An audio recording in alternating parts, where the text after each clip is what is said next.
Hello friends, welcome back to my channel. The witches के drama का last episode में मैंने बताया था कि यूक्योंग अपने उन तीनों लड़कियों को जो ड्रेस गिफ्ट करती है बर्थडे में, तो उसमें से जो मीशो नाम की लड़की रहती है वो रेड कलर का आउटफिट पहन करके उसके पास आती है। तो यूक्योंग उसको देख करके बहुत ज़्यादा खुश हो जाती है। फिर वो लड़की उस फ्लावर कॉस्मोस फ्लावर जो होता है उसको बहुत पसंद रहता है, तो वो उसके पास जाती है, फ्लावर के पास, और उसे देख कर बोलती है कि ये कितना सुंदर लग रहा है। और यूक्योंग उस लड़की को देखते ही रह जाती है क्योंकि वो रेड फ्रॉक में बहुत सुंदर लगती है, और उससे उस लड़की को देख करके यूक्योंग को अपने बेटे की याद आ जाती है कि उसकी बेटी भी लास्ट टाइम इसी तरह का ड्रेस पहनी थी, इसलिए उसे उसकी बेटे की याद आ जाती है। इधर वो जो बदमाश बूढ़ी रहती है वो उसे देखते रहती है और बोलती है कि अच्छा, तो तुम इसी लड़की को अडॉप्ट करने का प्लान बना रही हो, मन ही मन बोलती है। तभी उसकी सेक्रेटरी वहां पर आती है और बोलती है कि मैम, मुझे आपसे कुछ बात करनी है। फिर यहाँ पर वो लोग बात करते हैं कि बूढ़ी बहुत ज़्यादा गुस्सा हो जाती है क्योंकि उसे पता चल जाता है कि जो यूक्योंग का जो असिस्टेंट है वो टूथब्रश और हेयर सैंपल लेकर के गया है पता करने के लिए कि उन तीनों में कौन यूक्योंग की बेटी है। और ये सारा चीज़ ये देख लेती है मिस्टर को। तो वो बोलती है, तो वो बूढ़ी को सारा बात बता देती है और बोलती है, डायरेक्टर को बोलती है कि तुमने मुझे पहले क्यों नहीं बताया ये सारी बातें। मैं तुम्हें इतना पैसा दे रही हूँ और तुम्हें फ्यूचर ग्रुप का मैं डायरेक्टर बनाई हूँ, तो तुम्हें इसी चीज़ के लिए बनाई हूँ ताकि तुम मुझसे बात छुपे और तुम लोग मेरे पीठ पीछे ये सब हरकत कर सको। तो वो बोलती है, मुझे माफ कर दीजिए, मुझे नहीं पता था। तो वो बूढ़ी बहुत ज्यादा गुस्सा गुस्सा हो जाती है और बोलती है कि ये तीनों का जो भी डीएनए का रिजल्ट आएगा, ये रिजल्ट यूक्योंग के हाथ में नहीं लगना चाहिए। मुझे सबसे पहले पता लगना चाहिए कि आखिर रिजल्ट में आ क्या रहा है, इन तीनों में से यूक्योंग की बेटी कौन है। और इस तरह से बोल करके वो वहां से चली जाती है। उसके बाद हमें सीन में दिखाया जाता है कि यूक्योंग उसी लड़की को, मीसो नाम की जो लड़की है, उसे वापस बुलाती है और बोलती है कि तुम तो इसमें बहुत ज्यादा सुंदर लग रही हो। तो वो बोलती है थैंक यू। और फिर वो बोलती है कि हमारे पास तो आज हमारा बर्थडे है लेकिन हम कहीं घूमने भी नहीं जा सकते। तो यूक्योंग बोलती है, ऐसा क्यों सोच रही हो, तुम लोगों को कहाँ घूमने जाना है, बोलो। तभी जो दूसरी लड़की बोलती है वो तुरंत बोल देती है कि हम मूवी जाएंगे। तो मीसो बोलती है, हम लोग सब कोई मूवी जाएंगे और मैं अपने फ्रेंड्स को भी ले लूंगी। तो यूक्योंग बहुत खुश हो जाती है और बोलती है कि ठीक है, शाम में हम लोग मूवी चलते हैं। तो इन तीनों लड़कियों में एक लड़की वॉशरूम जाने के लिए बोलती है, तो यूक्योंग बोलती है हाँ चली जाओ उधर वॉशरूम। तो दूसरी लड़की जो रहती है वो थोड़ा अच्छा बनने के लिए यूक्योंग के सामने, ताकि वो उसको अडेप्ट कर ले अगर वो अच्छा बनेगी तो वो बोलती है कि चलो मैं तुम्हें साथ में लेकर चलती हूँ, और उसे वॉशरूम लेकर चली जाती है। उसके बाद यहाँ पे सीन में दिखाया जाता है कि वो जो लड़की है जो बहुत ज्यादा चिढ़ती है मीसो से, वो बोलती है यार जल्दी वॉशरूम करो और निकलो। तो वो बोलती है, दूसरी लड़की बोलती है कि तुम्हें आने के लिए कौन बोला था, मैं तो तुम्हें बोली भी नहीं कि मेरे साथ चलो। उसके बाद जब ये सब सारी बातें वो बूढ़ी औरत और वो डायरेक्टर जो बात कर रहे थे कि यूक्योंग की रियल बेटी कौन है, डीएनए कहाँ से आना है, ये सब जो बात चलता रहता है, वो ये लड़की सुन लेती है चुपके से और बोलती है कि क्या यूक्योंग को उसी लड़की को ढूंढ रही है, उसको उस पर शक है, क्या होगा अगर वो उसकी रियल बेटी होगी, तो तब हम क्या करेंगे। फिर वो बोलती है कि तुम मुझे सारा डिटेल बताओ कि तुमने क्या क्या किया था। तो वो डायरेक्टर बोलती है कि मैंने हेयर ब्रश और ये सब यूक्योंग को दे दिया था तीनों लड़कियों का। तो वो बोलती है ठीक है, रिजल्ट आने से मुझे सबसे पहले पता चलना चाहिए। और ये सारी बातें वो लड़की सुन लेती है और वो लड़की बहुत ज्यादा शॉक्ड हो जाती है कि एक तो ऐसे ही यूक्योंग मीशो को बहुत ज्यादा प्यार करती है, और अगर उसे पता चल गया कि मीशो उसकी रियल बेटी है तो वो उसे लेकर चली जाएगी और हम लोग अनाथ आश्रम में ही रह जाएंगे।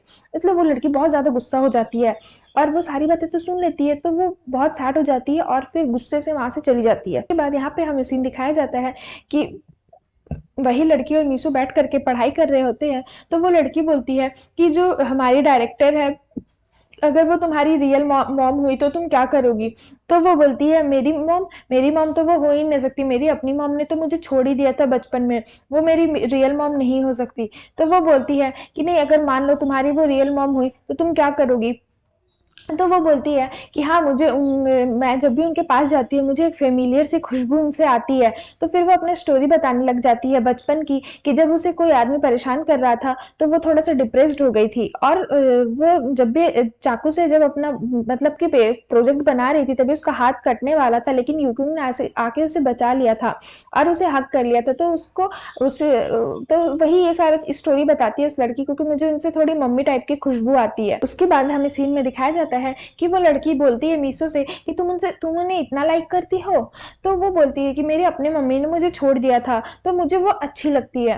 तो ये सुन के वो लड़की थोड़ा सा और ज्यादा मतलब कि मन ही मन गुस्सा होती है कि ये दोनों मतलब डायरेक्टर मैम भी उसे पसंद करती है, लड़की भी उसे पसंद करती है, कहीं इसे सच में लेकर के चली मत जाए, फिर हम लोग को अनाथ आश्रम अकेले ही रहना पड़ेगा। उसके बाद हमें सीन में दिखाया जाता है कि वो तीनों लड़कियां यूकिंग के साथ मूवी देखने के लिए आती है और यूकिंग बोलती है कि आज हम हैरी पॉटर वाली मूवी देखेंगे। तो सभी तीनों लड़कियां उनको थैंक यू बोलती है। उसके बाद यूकिंग बोलती है कि अरे मीसू, तुमने वो ड्रेस नहीं पहना जो मैंने तुम्हें दिया था। तो वो बोलती है कि ये हाँ ये ड्रेस मैंने पहना है, मतलब जो लड़की बहुत चिढ़ती है वो पहन लेती है उसका ड्रेस लेकर के, बोलती है हाँ ये ड्रेस मैंने पहना है, मीसू ने मुझे गिफ्ट किया है। तो वो बोलती है अच्छा ठीक है कोई नहीं। फिर वो थोड़ा सा सैड हो जाती है कि मैंने ये ड्रेस उसको दिया था, अब उसने क्यों पहन लिया करके। उसके बाद हमें सीन में दिखाया जाता है कि यहाँ पर वो लोग सभी बैठ के खाना खा रहे होते हैं। तो वो सभी कोई लड़कियां उनको थैंक यू बोलती है कि थैंक यू, आपने आज मूवी दिखाया और हमें इतना अच्छा अच्छा खाना भी खिलाया। तो वो बोलती है कि अरे कोई नहीं। उसके बाद बोलती है कि अच्छा बताओ, तुम लोग तीनों बड़े होकर के, चारों बड़े होकर के क्या बनना चाहते हो। तो सभी कोई अपना धीरे धीरे बताता है कि मैं बॉडीगार्ड बनना चाहता हूँ। फिर कोई बोलती मैं नासा में जाना चाहती हूँ। तो वो तभी हाइसू से पूछती है, सॉरी उसका नाम मीसू नहीं रहता है, मीसू उसकी असली बेटी का नाम रहता है, यहाँ पर उसका नाम हाइसू रहता है। तो वो सभी कोई बोलते हैं कि हाइसू फैशन डिजाइनर बनना चाहती है, उसके उसे कपड़ा बनाना बहुत पसंद होता है। तो यूकिंग बोलती है अरे वाह, बहुत अच्छी बात है। और वो जो लड़की बहुत चिढ़ती है वो कुछ बताती ही नहीं है। तो वो हाइसू को देख करके मन ही मन बहुत ज्यादा चिढ़ते रहती है। फिर हमें यहाँ पर सीन में दिखाया जाता है कि वो इतना ज्यादा जल जाती है कि वो वहां से बाहर निकल जाती है, मतलब कि वो मूवी हॉल से बाहर आ जाती है। तो जो हाइसू रहती है वो उसे बोलती है कि अरे कांगजो तुम कहाँ जा रही हो, रुक जाओ। तो वो बोलती है कांगजो बोलती है कि तुम नहीं गई। तो वो हाइसू बोलती है कि नहीं मैं नहीं गई, डायरेक्टर वो लोग को लेकर के चले गए, मैं तुम्हारा वेट कर रही थी, मैं तुम्हारे साथ जाऊंगी। तो वो कांगजू बोलती है ठीक है थैंक यू, और दोनों हंसने लग जाते हैं। तभी उसका चेन टूट के गिर जाता है।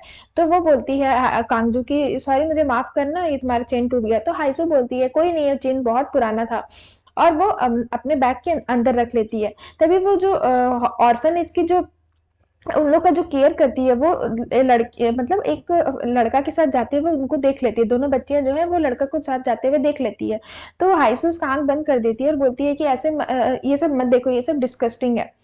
तो फिर वो वहां से बोलती है कि तुम मेरे बीच में मत आओ, और ऐसे गुस्सा होकर के वो वहां से चली जाती है। और जब वो मतलब जब इंस्टीट्यूट जाती है, रिसर्च इंस्टीट्यूट, तो वहां पर वो पेपर देख लेती है जो उन लोग का डीएनए रिपोर्ट था, हाइसू का जो डीएनए रिपोर्ट था वो देख लेती है। और वहां पर रिपोर्ट में देखती है कि डीएनए रिपोर्ट यूकिंग के साथ मैच कर दिया, मतलब कि वो यूकिंग हाइसू की रियल मम्मी है। तो वो देख करके और शॉक्ड हो जाती है। और इधर हमें सीन दिखाया जाता है कि वो बूढ़ी डायरेक्टर लोग को बोल रही होती है, अपने असिस्टेंट लोग को, कि वो रिजल्ट किसी के भी हाथ नहीं लगना चाहिए, डीएनए रिपोर्ट किसी के भी हाथ नहीं लगना चाहिए। बट ये तो वो लड़की देख लेती है, छोटी बच्ची, और वो समझ जाती है कि हाइसू जो है वो योकिंग की असली मम्मी है। तो फिर जो यूकिन जो है वो हाइसू की असली मम्मी है, और वो बहुत ज्यादा शॉक्ड हो जाती है। तभी आकर के कोई पेपर छीन लेता है। फिर फ्रेंड्स ये सीन यहीं पर खत्म हो जाता है। तो फ्रेंड्स मैं नेक्स्ट पार्ट में बताऊंगी कि आखिर ये पेपर किसने लिया और कांगजू इतना डर क्यों गई। तो फ्रेंड्स अगर आपको मेरी वीडियो अच्छी लगे तो प्लीज़ मेरे वीडियो को लाइक करें, मेरे चैनल को सब्सक्राइब करें, और नेक्स्ट पार्ट बहुत ज़्यादा इंटरेस्टिंग होने वाला है। तो इसके लिए मेरे चैनल को आप सब्सक्राइब करके रख लीजिए ताकि आने वाली वीडियो के आपके अपडेट मिलते रहे। तो फ्रेंड्स आज के लिए बाय बाय, मिलते हैं फिर से नेक्स्ट वीडियो पर।